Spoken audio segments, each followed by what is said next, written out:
Hechos 4. Pedro y Juan ante el consejo. Mientras Pedro y Juan hablaban a la gente, se presentaron los sacerdotes, el capitán de la guardia del templo y los saduceos. Estaban muy disgustados porque los apóstoles enseñaban a la gente y proclamaban la resurrección que se había hecho evidente en el caso de Jesús. Arrestaron a Pedro y a Juan y, como ya anochecía, los metieron en la cárcel hasta el día siguiente. Pero muchos de los que oyeron el mensaje creyeron y el número de estos, contando solo a los hombres, llegaba a unos 5,000. Al día siguiente se reunieron en Jerusalén los gobernantes, los líderes religiosos y los maestros de la ley. Allí estaban el sumo sacerdote Anás, Caifás, Juan, Alejandro y los otros miembros de la familia del sumo sacerdote. Hicieron que Pedro y Juan comparecieran ante ellos y comenzaron a interrogarlos. ¿Con qué poder o en nombre de quién hicieron ustedes esto?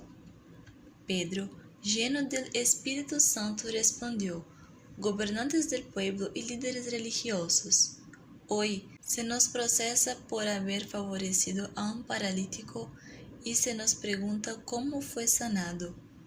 Sepan, pues, todos ustedes y todo el pueblo de Israel que este hombre está aquí delante de ustedes, sano gracias al nombre de Jesucristo de Nazaret, crucificado por ustedes, pero resucitado por Dios. Jesucristo es la piedra que desecharon ustedes los constructores y que ha llegado a ser la piedra angular.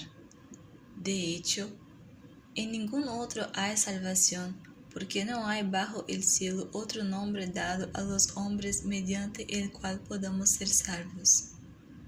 Los gobernantes, al ver la osadía con que hablaban Pedro y Juan, y al darse cuenta de que eran gente sin estudios ni preparación, quedaron asombrados y reconocieron que habían estado con Jesús. Además, como vieron que los acompañaba el hombre que había sido sanado, no tenían nada que alegar. Así que les mandaron que se retiraran del consejo y se pusieron a deliberar entre sí. ¿Qué vamos a hacer con estos sujetos? Han hecho que por medio de ellos ha ocurrido un milagro evidente. Todos los que viven en Jerusalén lo saben y no podemos negarlo. Para evitar que este asunto siga divulgándose entre la gente, vamos a amenazarlos y así no volverán a hablar de ese nombre a nadie. Los llamaron y les ordenaron terminantemente que dejaran de hablar y enseñar acerca del nombre de Jesús. Pero Pedro y Juan replicaron: ¿es justo delante de Dios obedecerlos a ustedes en vez de obedecerlo a Él? Júzguenlo ustedes mismos. Nosotros no podemos dejar de hablar de lo que hemos visto y oído. Después de nuevas amenazas, los dejaron irse. Por causa de la gente, no hallaban manera de castigarlos. Todos alababan a Dios por lo que había sucedido, pues el hombre que había sido milagrosamente sanado tenía más de 40 años. La oración de los creyentes. Al quedar libres, Pedro y Juan volvieron a los suyos y les relataron todo lo que habían dicho los jefes de los sacerdotes y los líderes religiosos. Cuando lo oyeron, alzaron unánimes la voz en oración a Dios. Soberano Señor, Creador del cielo y de la tierra, del mar y de todo lo que hay en ellos, tú, por medio del Espíritu Santo, dijiste en labios de nuestro padre David, tu siervo: ¿por qué se enfurecen las naciones y en vano conspiran los pueblos? Los reyes de la tierra se rebelan, los gobernantes confabulan contra el Señor y contra su ungido.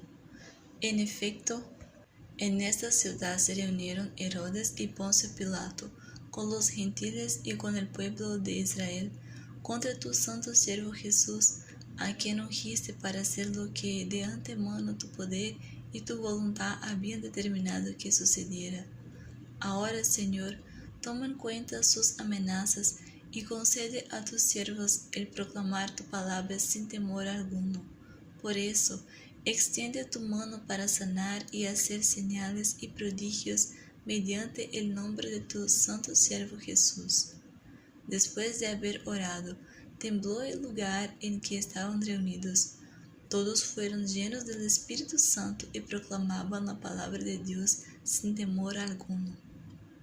Los creyentes comparten sus bienes.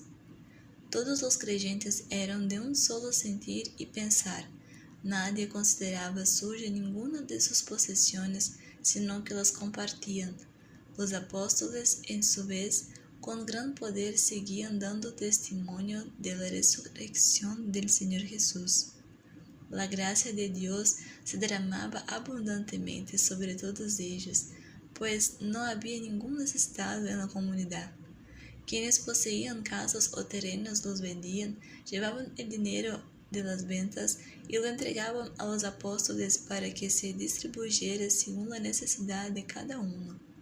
José, un levita natural de Chipre, a quien los apóstoles llamaban Barnabé, que significa hijo de consolación, vendió un terreno que poseía, llevó el dinero y lo puso a disposición de los apóstoles.